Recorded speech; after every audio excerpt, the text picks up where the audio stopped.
I still remember the metallic echo that shattered my quiet morning. It was the kind of sound that does not belong in a peaceful neighborhood. Sharp, heavy, final. When I opened my front door, I froze. A city contractor stood at the edge of my porch with a sledgehammer raised above his shoulder, his knuckles whitening around the handle as he prepared to swing. Behind him, a rumbling diesel truck idled, filling the air with fumes that made my eyes water. For a moment, I couldn't breathe. All I could think was that my home, my father's home, was seconds away from being destroyed. "Stop! What are you doing?" I yelled, my voice cracking as I lunged forward. The contractor jerked back in surprise, lowering the hammer by instinct. His boots scraped against the wood as he muttered something about an emergency demolition order. I felt my stomach twist when he said the order had been approved by the HOA President, Linda Carson. It made no sense. I hadn't received any notice, no warning, nothing. My hands trembled as I snatched the paperwork he held out. The pages shook so violently between my fingers I could barely read them. But the more I looked, the colder I became. Violations, structural hazards, immediate safety risks, none of it was real. None of it had ever been mentioned to me before. Yet here they were, claiming my house was not only unsafe, but needed to be demolished before endangering the community. Then she appeared. Linda Carson walked up my driveway as if she were taking a casual morning stroll, a clipboard tucked neatly under her arm, her smile too calm for the chaos she had created. She didn't look at the contractor. She didn't look at the diesel truck or the mess she had just orchestrated. No, her eyes locked on me, and she lifted her chin with that same smug confidence she always used when she knew she had control. "Everything is in order, Mark," she said softly, almost sweetly. "This is simply a necessary procedure. The board has already approved it." My heart pounded so loudly I could barely hear her.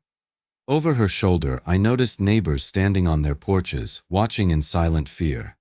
Not one of them stepped forward. Not one of them spoke. They simply stood there, clutching their robes or morning coffee, terrified that if they interfered, they might be next. And honestly, I couldn't blame them. Linda had that effect on people. Her power wasn't in her position, it was in the fear she sowed. But fear or not, I wasn't going to let anyone tear down the house my father built with his own hands. I remembered the hours he spent sanding the porch railings, the smell of sawdust clinging to his clothes, the pride in his eyes when he showed me how to replace floorboards. This house was all I had left of him, and I felt something inside me snap. A mixture of anger, grief, and desperation. "This demolition isn't happening," I said, stepping between the contractor and my door. "Show me the proof. Show me anything that justifies this." Linda's smile tightened. "The decision is final," she replied, as if that sentence alone could erase my rights, my memories, my entire life. But as I looked back down at the paperwork, my pulse stopped. There, at the bottom of the page, was a signature authorizing the demolition. My signature. Only one problem. I never signed it.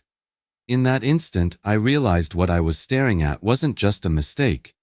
It was a forged signature, and someone wanted me out of my home no matter what it took.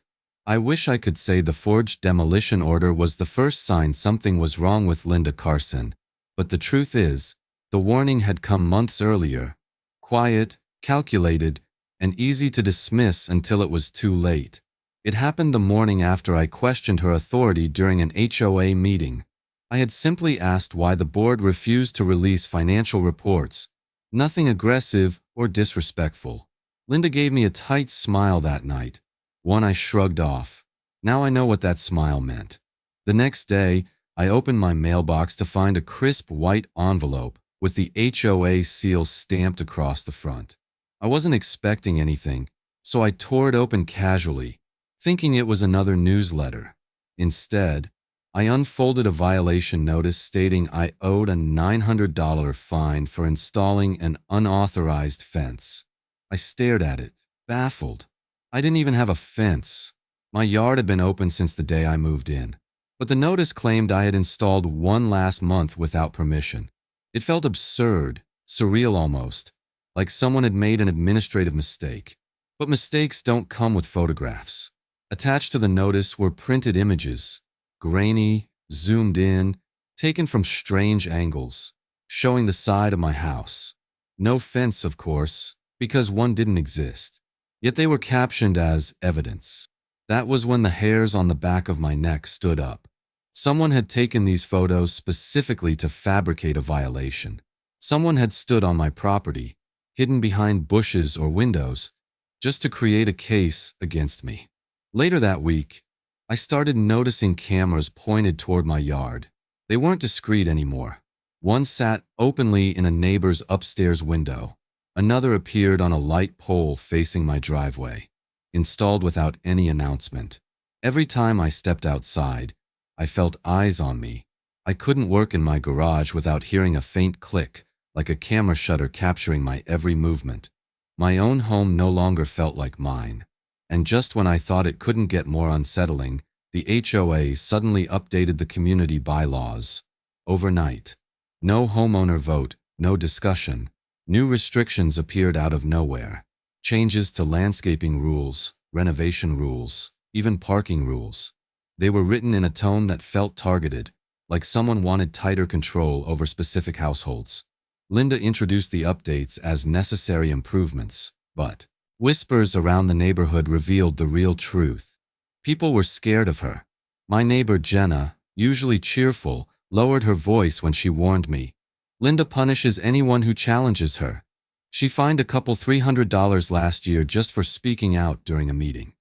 Others shared similar stories. Retaliation for complaints, fines for imaginary violations, sudden rule changes aimed at silencing opposition. The more I listened, the clearer it became. Linda didn't run the HOA, she ruled it.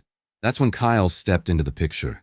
He approached me one afternoon as I checked my mail, his voice low, his eyes shifting toward Linda's house across the street.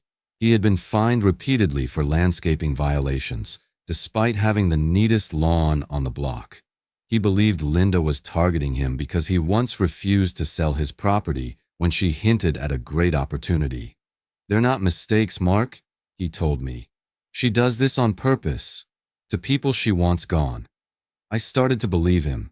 The community wasn't just quiet, it was fearful. People avoided Linda not out of respect, but out of dread. No one wanted to be her next target. And then, one evening, as I walked past the clubhouse, I heard her voice through the cracked window. Calm, confident, cold. "His property is perfect for our next acquisition," she said. And in that moment, I knew the harassment wasn't random. Linda was coming for my home. By the time the next HOA meeting arrived, I was already sleep-deprived and on edge from the constant surveillance and bogus fines. Still, nothing prepared me for the moment Linda stood at the front of that crowded room, cleared her throat, and announced to everyone that I was threatening the safety of the community. The words came out cold and deliberate, echoing off the walls as if she wanted them to stick in every homeowner's mind. A few people gasped, others shifted in their seats, but most just lowered their eyes, refusing to look at me. It felt like the room had turned against me in a single breath. I stood slowly, trying to steady myself as every pair of eyes pretended not to watch. "That's a lie," I said, my voice shaking with anger. "I've done nothing to threaten this neighborhood. What I have done is ask why your fines are fabricated and why our financial records keep disappearing." A ripple of discomfort moved through the room. I could hear chair legs scraping across the floor, whispered conversations forming in the corners. But before I could continue, Linda spoke again, louder this time, cutting across my words like a blade. "Mark, you've repeatedly challenged this board," she snapped. "Your behavior has become disruptive, aggressive, and frankly dangerous." I stared at her in disbelief. Dangerous? Me? The only thing I had done was ask questions she didn't want answered. "I'm asking for transparency," I said, forcing my voice to stay even. By law, the HOA must make its financial records available to homeowners. That includes expense reports, meeting minutes, and budget allocations. So why haven't we seen any of them for the last 8 months? The room fell silent. So silent I could hear the hum of the fluorescent lights above us. For a moment, I thought maybe, just maybe, someone would stand with me. But the board members looked at Linda instead, waiting for her cue. She folded her arms across her chest and replied with an exaggerated sigh. "The reports are unavailable at this time," she said. "We're reviewing them for accuracy before distribution." "That's not how it works," I countered. "You don't get to hide the books." Linda slammed her hand on the table, making several homeowners jump. "Enough. This meeting is not about financials. This is about your behavior, Mark." "My behavior? You slapped me with a $900 fine for a fence I never built," I shot back. "You installed cameras aimed at my house. You updated the HOA rules overnight without approval. And now you're accusing me of being a threat because I won't stay quiet?" Her smile tightened into something cruel. "Mark Turner," she said slowly, "if you continue this hostility, the board will have no choice but to take action to remove you from the neighborhood." A collective gasp spread across the room. Remove me? Was she seriously threatening eviction for speaking up? I looked around desperately for support, but people stared at the floor, pretending not to hear. No one wanted Linda's attention on them. No one wanted to be the next target. When the meeting ended, I walked out feeling as if all the oxygen had been sucked from my lungs. The air outside was cool against my skin, but it did nothing to steady the ache in my chest. I leaned against the side of the building, trying to gather my thoughts. That's when something caught my eye near the trash bin. Torn scraps of paper scattered across the ground. I bent down, picking up one piece, then another. The pages were shredded almost beyond recognition. But when I aligned two fragments together, my blood ran cold. There was my address, highlighted in red. And that's when I realized Linda hadn't just targeted me. She had planned something far worse than fines. I returned to the HOA office the morning after finding those shredded papers, determined to get answers. Maybe part of me hoped I was overreacting, that the highlighted address was some clerical mix-up. But the moment I stepped inside, that hope evaporated. The room was empty, silent, and smelled faintly of old carpet and stale coffee. Behind the front desk, a row of filing cabinets lined the wall, every drawer labeled neatly, just as you'd expect in an HOA office. Except one. In the corner sat a tall gray cabinet, secured with a heavy lock. A crooked yellow sticky note hung from its top drawer, the words scrawled in hurried handwriting. "Sensitive properties only." My stomach tightened. Sensitive properties? What was so sensitive that it needed to be locked away separately? And why label it so obviously unless the person who wrote it never expected a homeowner to see it? I reached out and tugged the handle, even though I already knew it wouldn't open. The metal clanked dully, and the lock held firm. For a moment, I just stood there, staring at it, feeling a wave of anger rising in my chest. Linda had lied to me. She had lied to the entire neighborhood. That cabinet wasn't for general HOA records. It was hiding something. I needed answers, and I knew exactly where to find them. An hour later, I was standing inside the county records office, greeted by the familiar scent of dust and photocopier ink.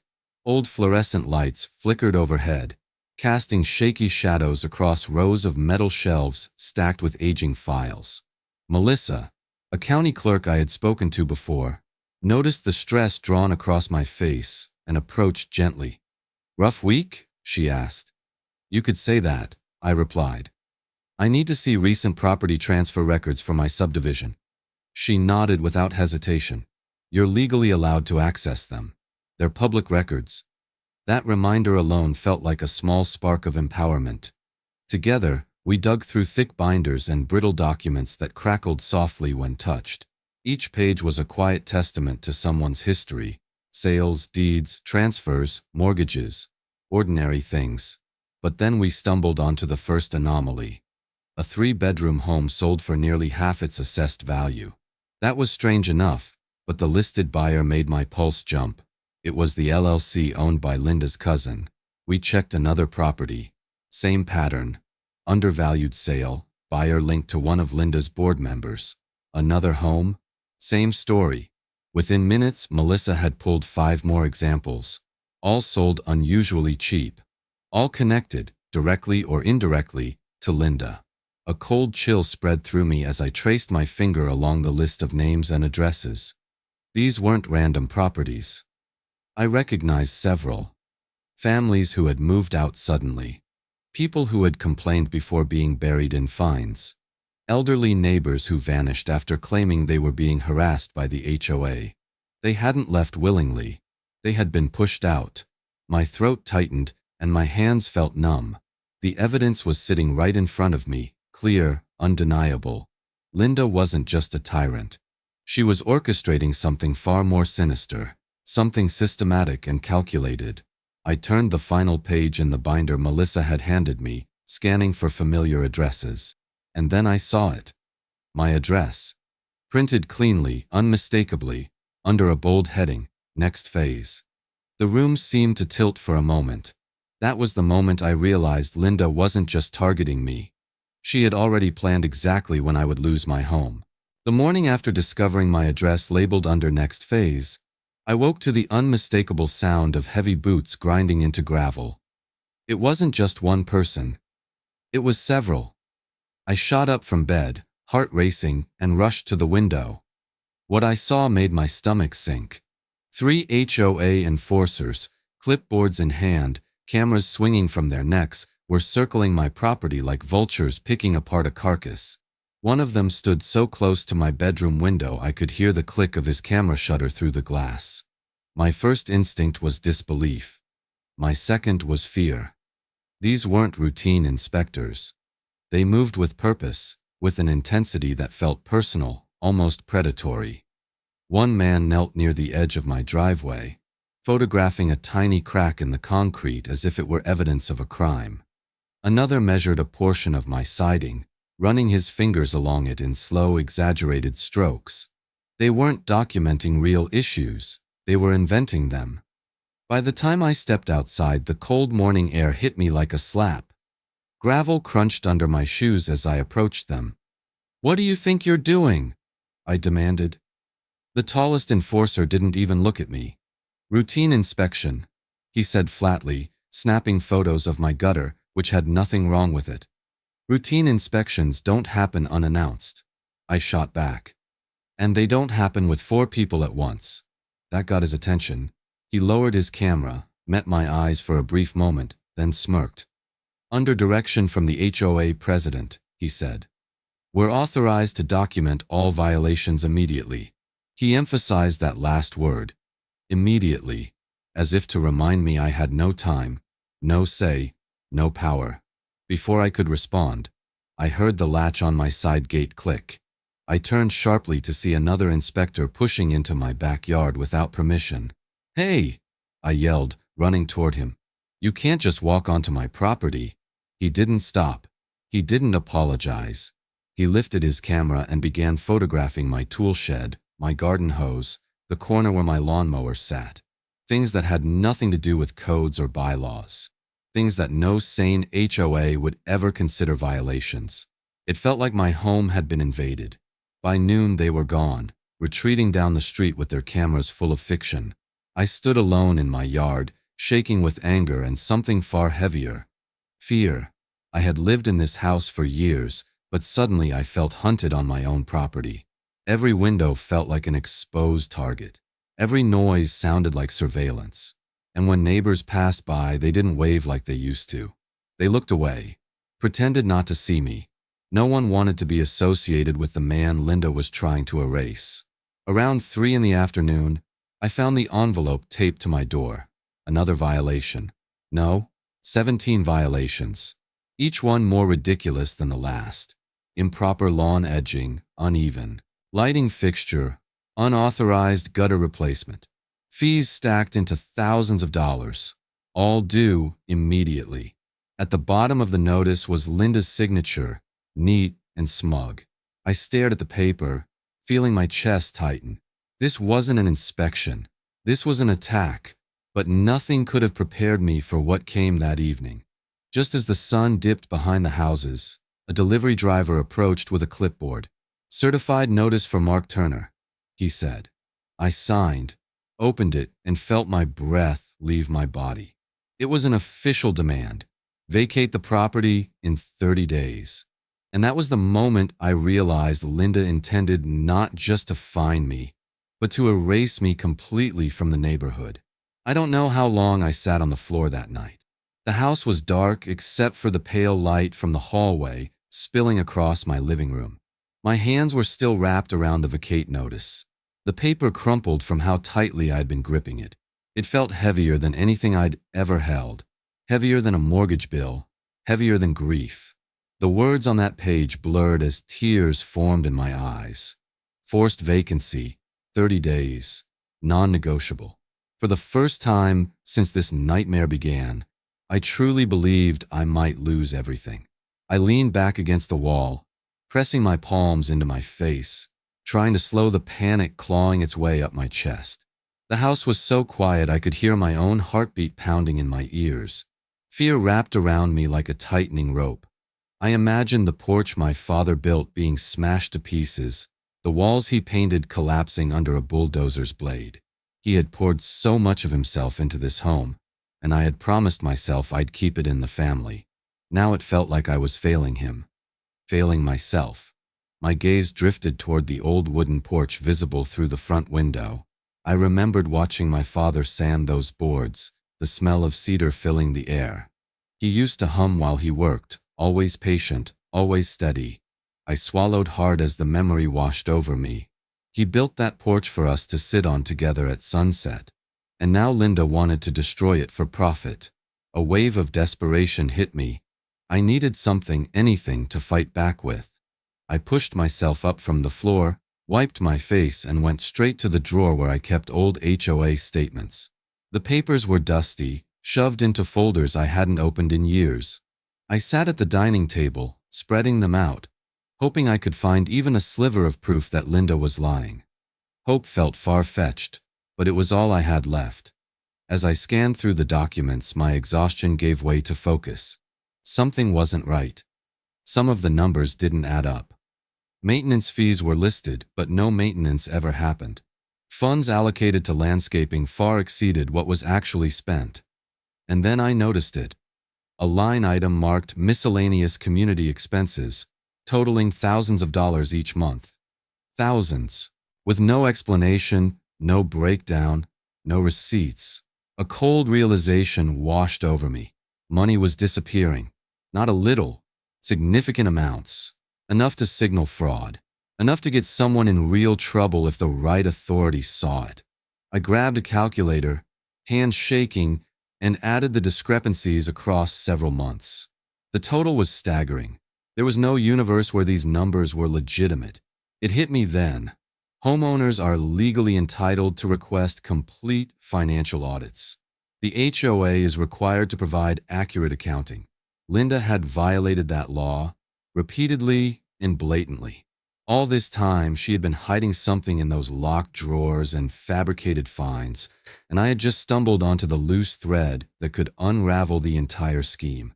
I felt something shift inside me, a spark, not relief, not triumph, something deeper, determination, the kind that comes when a person is pushed so far past fear that fighting back becomes the only choice left. I looked down at the vacate notice once more, and this time, instead of defeat, I felt resolve. They wanted me out because I was getting too close. That meant I wasn't powerless. I was dangerous to them. And as I pieced the evidence together, I realized this wasn't just a defense. This was strong enough to take straight to the authorities. After discovering the financial discrepancies, I realized I needed more than paperwork. I needed undeniable proof. Something Linda couldn't twist or dismiss. Something she couldn't bury under threats and intimidation. And that opportunity came sooner than I expected. It was late evening when a contractor hired by the HOA came to inspect a supposed roof violation Linda had fabricated. I watched him walk the perimeter of my house, his flashlight jittering across the siding. When I stepped outside to confront him, he looked startled, glancing around nervously as if expecting someone to be watching. I felt the weight of my phone in my pocket, and before speaking another word, I slipped my thumb over the record button. "Be honest with me," I said quietly. "Why are you really here?" He hesitated, shifting from foot to foot, clearly torn. Then, in a low, breathy whisper, he said the words that sent a shock down my spine. "Linda told us to exaggerate everything." He muttered, "She wants as many violations as possible. Makes it easier to push certain homeowners out." I kept my voice steady, but my pulse thundered in my ears. Certain homeowners? Like me? He didn't answer directly, but his eyes said enough. He looked guilty, ashamed even. "Don't use my name," he added before walking away, leaving me with a recording that could shatter Linda's entire operation. That night, driven by a mix of adrenaline and fear, I began gathering every piece of evidence I had. Emails Linda sent, letters she delivered, dates and times of every unannounced inspection, photos of the harassment. I compiled them in folders, digital and physical, labeling each incident as precisely as I could. The more I collected, the clearer the pattern became. This wasn't incompetence. This was a scheme. The next morning, I scheduled an appointment with attorney Alicia Gray. I arrived at her office carrying a binder so thick it barely fit in my backpack. As she flipped through the pages, her eyebrows pulled together in concentration, then concern. "This isn't just harassment," she said finally. "This looks like a coordinated property fraud scheme. Forced violations, illegal fines, undervalued sales. This is serious, Mark." Hearing those words from a professional made everything feel real. I wasn't imagining it. I wasn't overreacting. I was under attack. As Alicia prepared a legal strategy, I quietly reached out to a few neighbors I trusted, people Linda had targeted before. One by one, behind closed doors, they shared their own stories. Jenna showed me photos of workers digging up her yard without permission. Kyle revealed hidden fees that drained his savings. Another neighbor admitted she moved out only after Linda threatened to place a lien on her home. We became a small, nervous, but determined group, meeting at odd hours, whispering in garages, passing documents like secrets. Every person had the same look in their eyes, fear mixed with a flicker of hope. For the first time, we weren't alone. During one of our meetings, Alicia explained another critical piece of information. "You're in a one-party recording state," she said, "which means as long as you are part of the conversation, you can record anyone without their permission." The realization hit me like a surge of electricity. If Linda wanted to continue her intimidation tactics, I could legally capture every word she spoke. I went home that night and placed my phone beside my keys, fully charged, ready. But before I could take any next step, an email notification pinged on my screen. It was from the HOA. Urgent community notice, emergency meeting scheduled. Agenda item R1. Concerns regarding homeowner Mark Turner. And just like that, Linda wasn't hiding her attack anymore. She was bringing it straight to the entire neighborhood. Walking into that emergency HOA meeting felt like stepping into a courtroom where the verdict had already been decided. The room was packed tighter than I'd ever seen it. Neighbors lined along the walls, whispering anxiously. But it was the projector screen at the front that stopped me cold. In bold black letters across a bright white slide, a title glared back at me. Mark Turner, Threat to the Neighborhood. My stomach dropped. Linda stood beside the projector, poised like a presenter unveiling research, not a dictator unveiling propaganda. She didn't even wait for me to sit before launching into her speech. "Thank you all for coming on such short notice," she said, her voice smooth, controlled. "We need to address the ongoing disruptions caused by homeowner Mark Turner." A murmur rippled through the room. Some people looked confused, others uncomfortable. A few stared at me with open suspicion. Linda clicked to the next slide.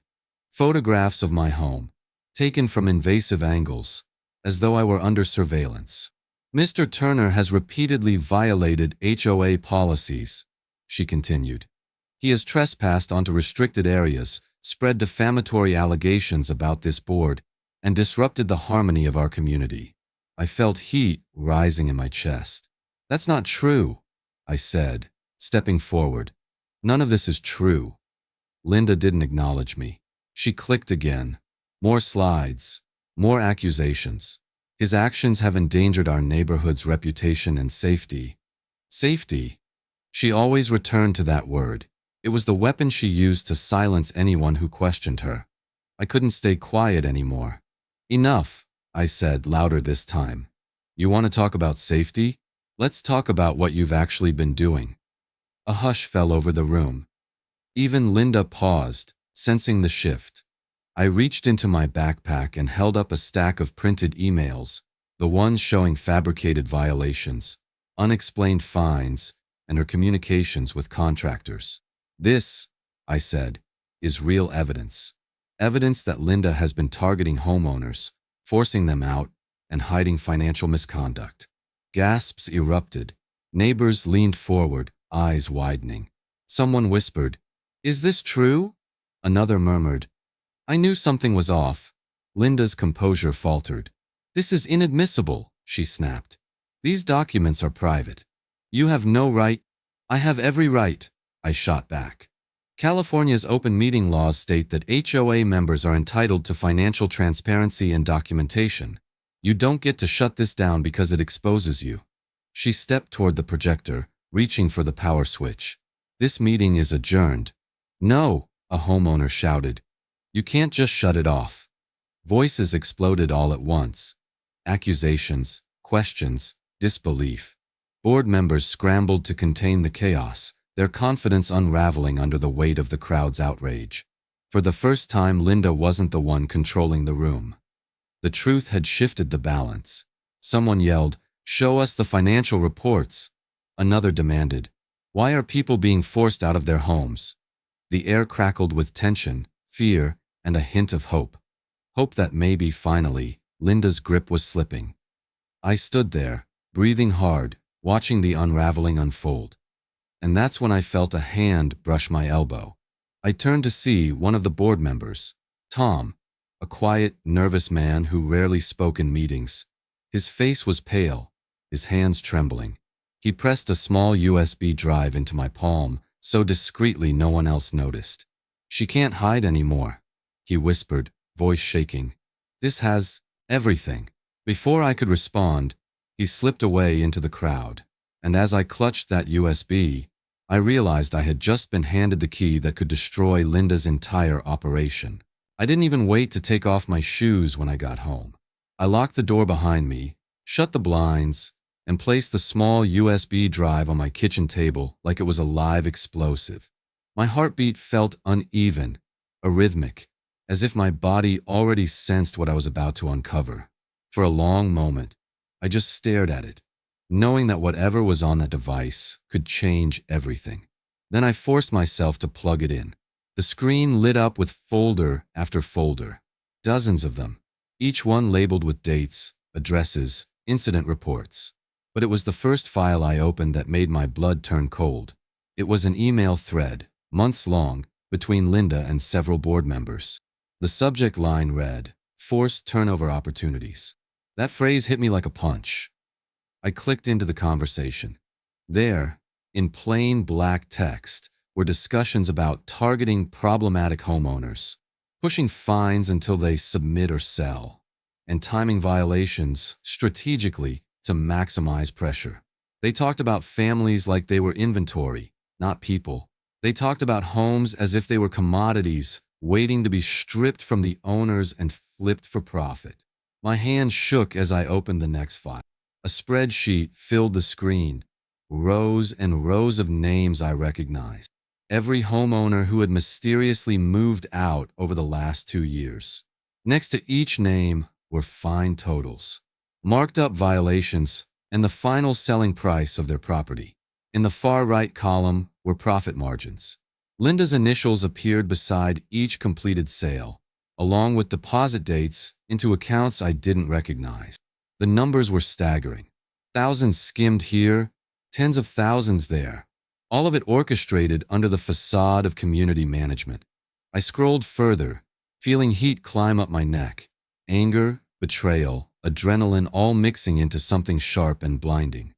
Another folder contained maps of the neighborhood, each property marked with different colored pins. Red meant targeted. Yellow meant under review.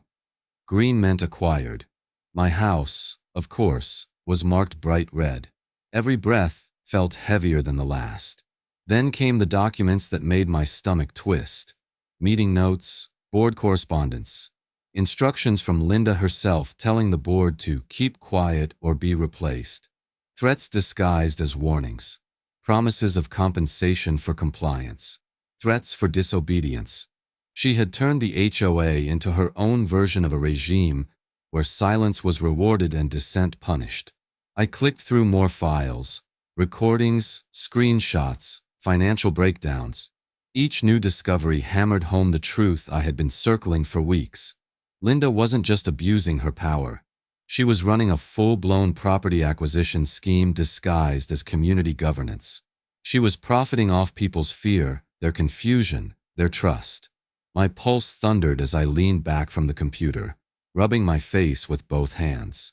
The USB wasn't just evidence, it was a confession. It was everything I needed to take her down. The weight of what I'd uncovered pressed on my chest, but beneath the fear was something else. Clarity. Purpose. A path forward. I stood pacing the living room, trying to calm my thoughts. But before I could plan my next move, a sudden movement outside caught my eye. A shadow. A figure. Someone standing close to the window. I froze. Slowly I stepped toward the blinds and lifted the corner just an inch. Linda was standing in my yard, her face inches from the glass, staring directly at me. No expression, no smile, just cold, silent awareness. And in that moment, I realized she knew exactly what I had found, and she wasn't planning to let me use it. I didn't sleep at all after seeing Linda's face at my window. Every sound outside felt sharper. Every creak of the house felt like a warning. I kept replaying the files on the USB in my mind. Every incriminating email, every forged violation, every threat she had sent to her own board members. I knew I had enough evidence to take her down, but I also knew she would do anything to stop me. So when red and blue lights lit up my living room hours later, I braced myself for the worst. But the knock on the door wasn't hostile, just firm, steady. When I opened it, 2 officers stood on the porch, their patrol car casting long shadows across the yard. One stepped forward. "Mr. Turner, we're not here to arrest you," he said. "We're here because Ms. Carson attempted to flee the neighborhood. We believe you may be in danger." I felt my breath catch. "She tried to run," the officer continued. "We're escorting you to the station. You'll be safer there." Relief mixed with fear inside me. If Linda was desperate enough to flee, she was desperate enough to do anything. At the station, I handed over the USB drive, my notes, my photographs, and every document I'd gathered. The officers listened intently. When they saw what the USB contained, they exchanged looks, quiet, startled, unmistakable. Within hours, the evidence was forwarded to the state attorney general's office. What happened next unfolded faster than anything I expected. Investigators descended on the HOA building like a coordinated strike. I watched from a distance as unmarked cars parked in front of the office. Agents entering with laptops, gloves, and warrant folders. Flashlights swept through rooms. Boxes were carried out. The entire building seemed to buckle under the weight of the law. Meanwhile, Linda was nowhere to be seen. That is, until an investigator shoved open a locked office door and found her hunched over a computer, frantically trying to delete files. She spun around when they called her name, her face pale, hair wild, looking nothing like the perfectly composed woman who had tormented the neighborhood for years. She was caught mid-deletion, hands shaking over the keyboard. Every attempt she made to clear her tracks only made her guilt more obvious. As news spread, something shifted in the community, something I hadn't expected. Homeowners began stepping forward, one after another, sharing their experiences. Elderly residents who had been too afraid to speak, young couples who had been fined into near bankruptcy, families who had moved away because they couldn't fight anymore. The stories kept coming, a tidal wave of truth washing away years of silence. While investigators collected statements, Alicia Gray called me into her office. She spread documents across her desk, her expression firm but encouraging. "Mark, you need to prepare," she said. "This is going to court, and with the amount of evidence you've uncovered, you're going to be a key witness." The weight of her words settled over me. It wasn't fear this time, it was responsibility. I had become the center of a case bigger than I ever imagined. I wasn't just fighting for my home anymore. I was fighting for every homeowner who'd been bullied, threatened, or pushed out by Linda's greed. Just as Alicia finished reviewing the last file, her phone buzzed. She checked it, then looked up at me. "They've issued something for you," she said softly. "It's official." That evening, back home, a courier arrived with a sealed envelope bearing the state seal. My hands were steady as I opened it, but my heart raced when I read the first line. "Subpoena, to appear and testify." And that was the moment I understood. This fight was headed to court, and I was about to face Linda one final time. The morning of the trial, the courthouse felt colder than it should have. The marble floors echoed with every step I took, each sound reminding me of how far this had all gone. I took my seat near the front, clutching the evidence binder Alicia had helped me organize. My palms were sweating, but I kept my chin up. This was the moment everything had been leading to. Then the doors opened. Linda Carson walked into the courtroom in handcuffs, escorted by 2 deputies. And even in that humiliating state, her wrists bound, her perfect hair disheveled, she still found a way to twist her lips into a glare sharp enough to cut through bone. She looked at me as if I were the one who'd ruined her life. Not the lies she told, not the families she drove out. Me. The bailiff called the room to order. The judge entered, and the trial began. The prosecutor stood, adjusting his glasses before addressing the jury. "Today," he said, "you will hear about a calculated scheme, one built on power, manipulation, and the systematic targeting of homeowners for financial profit." He clicked a remote, and the projector lit up with spreadsheets, emails, and maps from the USB. He walked the jury through the fraudulent fines, the forced sales, the profit margins Linda never disclosed. Every piece of evidence was laid out with chilling clarity. I watched the jury members' faces shift, from confusion to discomfort to shock. They understood exactly who Linda was. Then came the witnesses. One by one, homeowners stepped up to the stand. Jenna, her voice trembling, described the unauthorized digging in her yard. Kyle explained how he had been fined into near bankruptcy despite immaculate property upkeep. An elderly couple recounted how Linda threatened to levy illegal liens unless they cooperated. Each testimony felt like another brick stacked onto the mountain already collapsing on top of her. By the time my name was called, my heart was pounding hard enough to shake my entire body. I walked to the stand, raised my right hand, and swore to tell the truth. The prosecutor nodded, gently prompting me through the events, from the first false fine to the invasive inspections, the forged demolition order, and the discovery of the financial discrepancies. When I reached the part where Linda stood outside my window, staring silently at me, my voice cracked. But I didn't stop. I kept going. I owed it to everyone who had suffered and stayed silent because they were afraid. Across the room, Linda's lawyer scribbled frantically on a notepad, sweat glistening on his forehead. He objected whenever he could, but each objection was shot down. The evidence was too strong, too overwhelming. Eventually, even he seemed to realize the inevitability of defeat. His shoulders slumped. His confidence evaporated. Then came the moment the entire courtroom seemed to hold its breath for Linda's turn to testify. She approached the stand with the same arrogance she had always carried. But this time, the judge was the one in control. "Ms. Carson," he began, leaning forward, "do you deny orchestrating these fraudulent actions?" Her facade cracked almost instantly. She stuttered. She shifted. She blamed her board, then the contractors, then technical issues, then misunderstandings. The judge pressed harder, his voice firm, unyielding. And finally, under the weight of her own collapsing lies, Linda snapped, shouting about ungrateful homeowners and people who don't know how to follow rules. Gasps filled the courtroom. Even her own attorney closed his eyes, as if accepting the inevitable.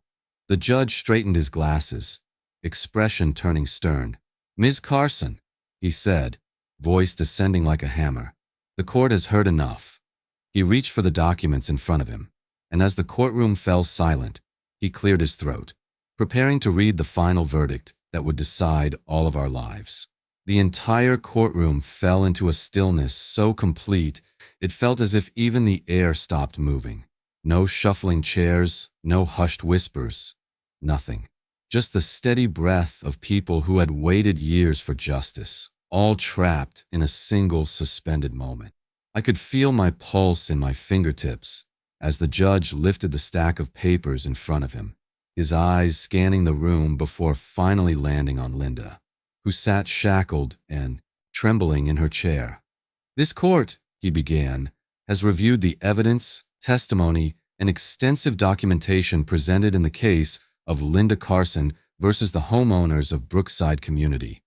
My throat tightened. Every word carried the weight of my father's memory, my neighbor's struggles, every sleepless night spent under threat.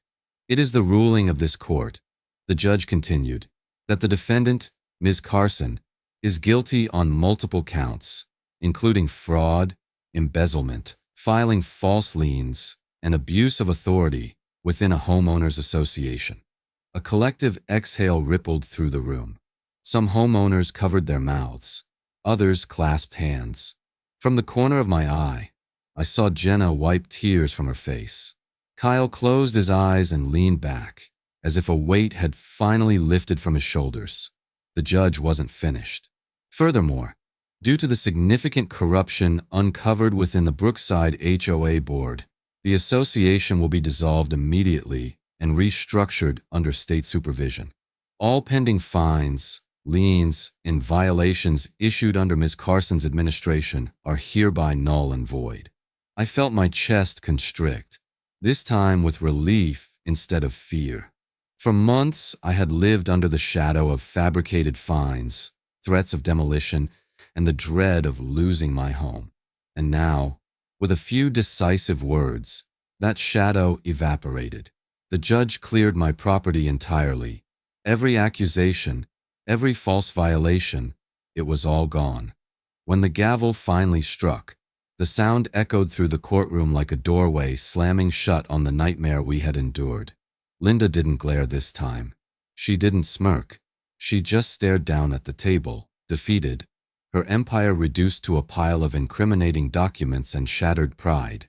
As people filed out of the courtroom, many of them approached me. Some hugged me. Some shook my hand. Most simply said, "Thank you. Thank you for not giving up. Thank you for standing up when others were too afraid. Thank you for exposing the truth." It was strange, hearing gratitude for something I had done out of desperation more than bravery. But in that moment, surrounded by neighbors who were finally free, I felt something I hadn't felt in months: peace. When I returned home that evening, the porch my father built seemed to glow in the last light of sunset. For the first time since this all began, I sat on it without looking over my shoulder, without wondering who was watching, without feeling hunted. The air felt lighter. The silence no longer carried menace. It carried promise. Over the next few weeks, the neighborhood began to heal.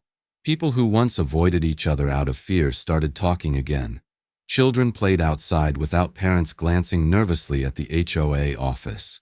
New volunteers stepped forward to rebuild the association with transparency and fairness. For the first time, Brookside felt like a community instead of a prison. Standing on my porch one evening, I realized something important. Corruption thrives when people stay silent, but it crumbles the moment someone refuses to back down. That's the lesson I want anyone watching this to take with them. Stand up. Speak out. No bully, no matter how powerful, gets to take your home, your peace, or your future. And as for what happened next, well, let's just say Linda Carson wasn't the only HOA president hiding skeletons behind polished lawns and neighborhood newsletters. Because the very next week, I received a message from a homeowner in a different community, claiming their HOA had started doing the exact same thing, and their story might just be the next one I tell.